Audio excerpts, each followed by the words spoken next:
Yesaya pasal 30 ayat 1-17. Bukan Mesir, tetapi Tuhan yang memberi pertolongan. Celakalah anak-anak pemberontak, demikianlah firman Tuhan, yang melaksanakan suatu rancangan yang bukan daripadaku, yang memasuki suatu persekutuan yang bukan oleh dorongan rohku, sehingga dosa mereka bertambah-tambah. Yang berangkat ke Mesir dengan tidak meminta keputusanku, untuk berlindung pada Fir'aun dan untuk berteduh di bawah naungan Mesir. Tetapi perlindungan Fir'aun akan memalukan kamu, dan perteduhan di bawah naungan Mesir akan menodai kamu. Sebab sekalipun pembesar-pembesar Yerusalem sudah ada di Soan, dan utusan-utusannya sudah sampai ke Hanes, sekaliannya akan mendapat malu, karena bangsa itu tidak dapat memberi faidah kepada mereka, dan tidak dapat memberi pertolongan atau faidah, melainkan hanya memalukan, bahkan mengaibkan mereka. Ucapan ilahi tentang binatang-binatang di tanah Negeb. Melalui suatu negeri yang penuh kesesakan dan kesempitan, tempat singa betina dan singa jantan yang mengaum, tempat ular beludak dan ular naga terbang, mereka mengangkut harta kekayaan mereka ke atas punggung keledai, dan barang-barang perbendaharaan mereka di atas ponok unta. Kepada suatu bangsa yang tidak dapat memberi faidah, yakni Mesir, yang memberi pertolongan yang tak berguna dan percuma. Sebab itu aku menamainya begini, Rahab yang dibuat menganggur. Maka sekarang pergilah, tulislah itu di depan mata mereka di suatu loh, dan cantumkanlah di suatu kitab, supaya itu menjadi kesaksian untuk waktu yang kemudian, sampai selama-lamanya.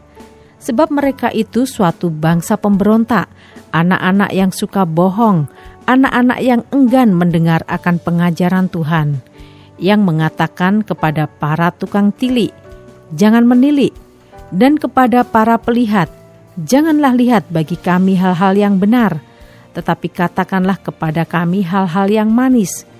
Lihatlah bagi kami hal-hal yang semu. Menyisihlah dari jalan dan ambillah jalan lain. Janganlah susahi kami dengan yang Maha Kudus Allah Israel. Sebab itu beginilah firman yang Maha Kudus Allah Israel.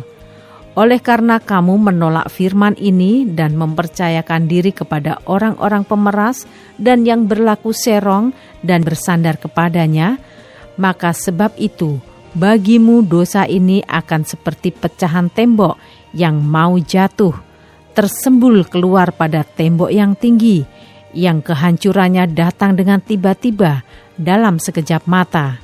Seperti kehancuran tempayan tukang periuk yang diremukkan dengan tidak kenal sayang, sehingga di antara remukannya tiada terdapat satu keping pun yang dapat dipakai untuk mengambil api dari dalam tungku atau mencedok air dari dalam bak. Sebab beginilah firman Tuhan Allah yang Maha Kudus Allah Israel, dengan bertobat dan tinggal diam kamu akan diselamatkan. Dalam tinggal tenang dan percaya terletak kekuatanmu. Tetapi kamu enggan. Kamu berkata, bukan, kami mau naik kuda dan lari cepat. Maka kamu akan lari dan lenyap. Katamu pula, kami mau mengendarai kuda tangkas. Maka para pengejarmu akan lebih tangkas lagi. 1000 orang akan lari melihat ancaman 1 orang. Terhadap ancaman 5 orang kamu akan lari. Sampai kamu ditinggalkan seperti tonggak isyarat di atas puncak gunung dan seperti panji-panji di atas bukit. Ayat 18-26, janji keselamatan bagi Sion. Sebab itu Tuhan menanti-nantikan saatnya hendak menunjukkan kasih-Nya kepada kamu. Sebab itu Ia bangkit, hendak menyayangi kamu. Sebab Tuhan adalah Allah yang adil. Berbahagialah semua orang yang menanti-nantikan Dia. Sungguh, hai bangsa di Sion yang diam di Yerusalem, engkau tidak akan terus menangis. Tentulah Tuhan akan mengasihani engkau apabila engkau berseru-seru. Pada saat Ia mendengar teriakmu, Ia akan menjawab. Dan walaupun Tuhan memberi kamu roti dan air serba sedikit, namun pengajarmu tidak akan menyembunyikan diri lagi, tetapi matamu akan terus melihat Dia, dan telingamu akan mendengar perkataan ini dari belakangmu. Inilah jalan, berjalanlah mengikutinya. Entah kamu menganan atau mengiri, engkau akan menganggap najis patung-patungmu yang disalut dengan perak atau yang dilapis dengan emas. Engkau akan membuangnya seperti kain cemar sambil berkata kepadanya, "Keluar." Lalu Tuhan akan memberi hujan bagi benih yang baru kamu taburkan di ladangmu. Dan dari hasil tanah itu, kamu akan makan roti yang lezat dan berlimpah-limpah. Pada waktu itu, ternakmu akan makan rumput di padang rumput yang luas. Sapi-sapi dan keledai-keledai yang mengerjakan tanah akan memakan makanan campuran yang sedap, yang sudah ditampi dan diayak. Dari setiap gunung yang tinggi dan dari setiap bukit yang menjulang akan memancar sungai-sungai pada hari pembunuhan yang besar, apabila menara-menara runtuh. Maka terang bulan purnama akan seperti terang matahari terik, dan terang matahari terik akan 7 kali ganda, yaitu seperti terangnya 7 hari, pada waktu Tuhan membalut luka umat-Nya dan menyembuhkan bekas pukulan.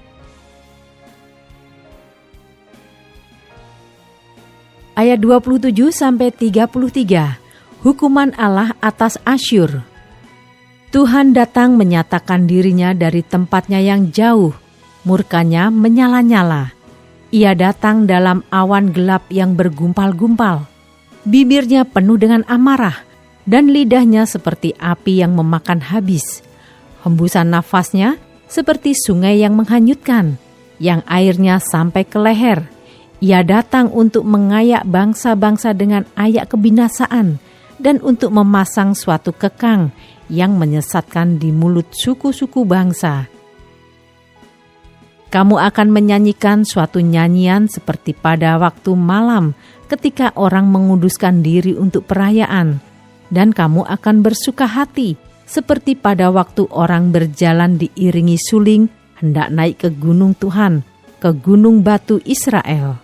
Dan Tuhan akan memperdengarkan suaranya yang mulia, akan memperlihatkan tangannya yang turun menimpa dengan murka yang hebat, dan nyala api yang memakan habis, dengan hujan lebat, angin ribut, dan hujan batu. Sebab Asyur akan terkejut oleh suara Tuhan pada waktu ia memukul mereka dengan gada.